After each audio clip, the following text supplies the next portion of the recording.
Hello बच्चों, मैं Usha Sharma Victoria international school Atrauli Aligarh से। आज हम क्लास 8th में चैप्टर 8 आखिर कितनी ज़मीन की रीडिंग करते हैं। ओके, यस देखिए बेटा, बात पुरानी है। दो बहनें थीं। बड़ी बहन का विवाह कस्बे के एक सौदागर से तथा छोटी का एक किसान से हुआ था।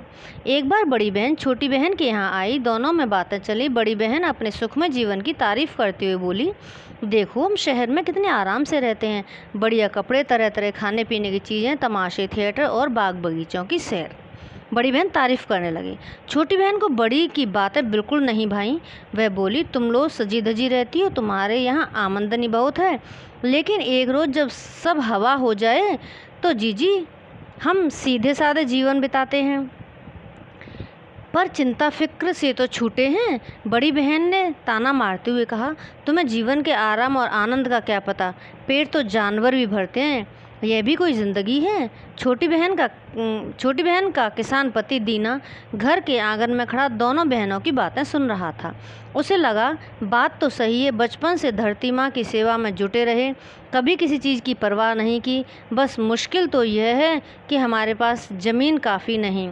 बार बार बैल जमींदार की चरागाह में पहुंच जाता है और उसे जुर्माना भरना पड़ता है। तभी जमींदार की ज़मीन बिकने लगी। दीना ने 40 एकड़ ज़मीन का टुकड़ा पसंद किया। इसमें कुछ पेड़ भी लगे हुए थे। उसने नकद देकर सौदा तय कर लिया और शहर जाकर कागज़ों की लिखा पढ़ी भी कर ली। अब दीना ज़मीन का मालिक था। वह ज़मीन पर फसलें उगाता, फलों के पेड़ लगाता। अपनी हरी लहलहाती फसल को देखकर उसका मन प्रसन्नता से भर उठता। दीना काफ़ी खुश था, पर उसे पड़ोसियों की तरफ से कभी चैन न मिला। पड़ोसियों के मवेशी उस खेतों में घुस जाते और फसलें चर लेते। काफ़ी समय तक दीना सहता रहा। कई बार पड़ोसियों को समझाया, पर कोई फ़र्क न पड़ा। उसके धीरज का बांध टूट गया और उसने अदालत में अर्जी दे दी। कई किसानों को जुर्माना हो गया। अब तो आस पड़ोस के लोग उससे और ईर्ष्या करने लगे, यानी जलने लगे। उन्हीं दिनों गांव के कुछ लोग ज़मीन घर बार छोड़कर जाने लगे। अफवाह थी कि दरिया सतलुज के पार एक नई बस्ती बस रही है। वहां जाने वाले हर व्यक्ति को 20 एकड़ ज़मीन मुफ्त मिल रही है।